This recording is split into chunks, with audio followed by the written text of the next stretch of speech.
Today, I'd like to continue our discussion of the book Undoing the Knots by Maureen O'Connell. A very interesting book that unpacks the idea of racism within ourselves, within our community, and within our church. At this point in our look at this book, we are in the first chapter, and interesting observation by Maureen that William Penn, who we think of really as a great person who really tolerated religions and brought religious freedom to Pennsylvania, which of course he did. But also, she points out that he tolerated slavery. So while he was kind of morally progressive in some ways, the fact that he tolerated and allowed slavery would cause one to pause and think, well, why didn't he challenge this very inhumane way of treating people when he was so much for treating people, really all religions, with respect and really a sense that they could thrive in Pennsylvania.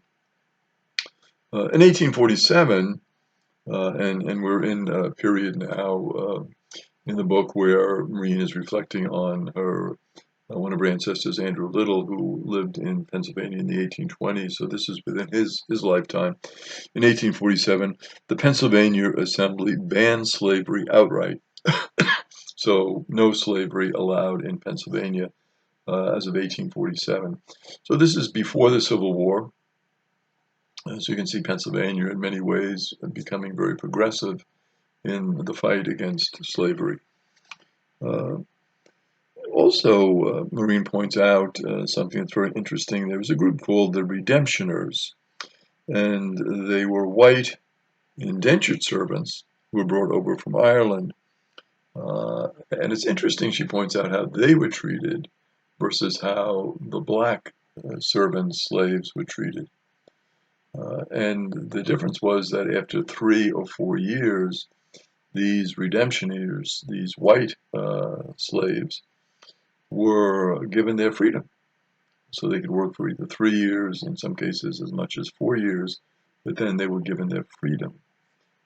And you would reflect on that and say, well, why were these white slaves brought over from Ireland, why were they treated differently than black slaves? Doing basically the same type of work. They were brought over to work on farms and to help with various tasks in cities and rural areas. And yet they were treated in a different way than those who were black. What is the reason, the rationale for that? And when you look at it, you say, well, wait a minute, this is doing basically the same type of work, but yet they were given their freedom. Why weren't blacks given their freedom as well? I mean, it's bad, and slavery is bad enough, but what's the path to freedom for the slave? And when the slaves were given their freedom, there were really very bad conditions for them.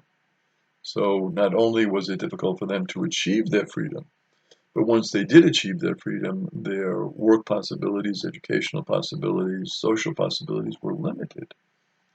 And so again, it shows this double standard. One standard if you're white, another standard if you're black. Very important in this era in Philadelphia, basically from 1839 to 1860, is the Underground Railroad. This is really the height of the Underground Railroad and bringing blacks who were in slavery to freedom. A wonderful movement that helped so many blacks. And according to the figures that Maureen has researched, she said there were 1,000 to 2,000 who escaped from slavery who were in Chester County, where her ancestor Andrew was located. Raiders from the South came to bring blacks back into slavery. Slave catchers, who were known as borderers, because the idea of the bordering of the free states and the slave states. So these borderers, they came into these states, were free states, to capture blacks. And again, one could have some questions about this. I mean, weren't they violating the integrity of these states? But again, their argument was these men, these women, these children, they are our property. So again, you're reducing a human being to a piece of property so we can recover our property. Well, wait a minute, these are human beings, they're not property, right? I mean, to think of a human being as a piece of property kind of boggles the mind a bit. But again, the economic reality, they bought them, paid a substantial amount of money, they wanted a return on their investment. And again, if they weren't brought back, it would be an example to other slaves to try to escape through the Underground Railroad or other means, and therefore they had to be made an example of. And many who were captured and brought back were definitely made an example of. They were hung, drawn, quartered, put on fire, all of that sort of thing. And to say, well, if you do it, this is what's going to happen to you. So again, this intimidation factor was very real. The idea here of racial projects to keep the centrality of race in focus is very important. That we can't lose sight of the importance of race at this time. So as we look back, we have to say, well, look at how one race was treated, look how another race was treated, and again, using race in this kind of loose term, because as we know, biologically, there are no races, there's a similarity. But that label, of course, associated with blacks and whites and those of different persuasions and national backgrounds. But you see here, and it's very interesting, the acceptance of racial inequality.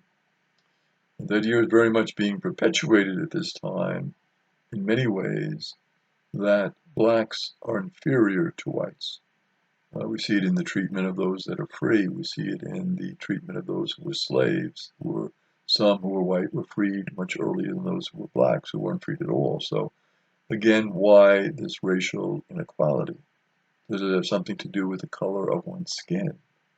That would seem to be the logical conclusion.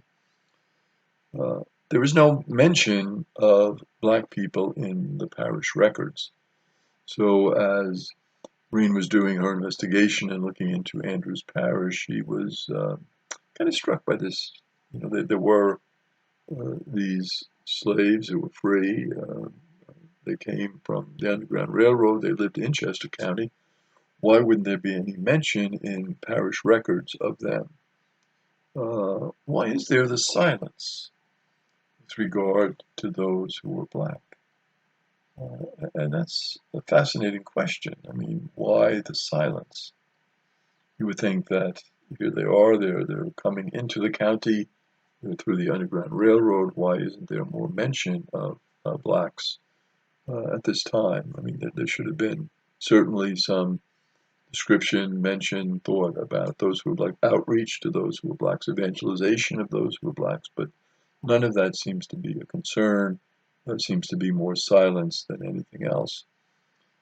The Jesuits who serviced the parish were involved with slavery themselves. They had plantations. So again, very interesting. Here they are with this religious background, trying to be faithful to Christ, but yet they had the plantations and they had slavery themselves. So again, this is a question that we will be pursuing more as we get into the book in terms of the Jesuits.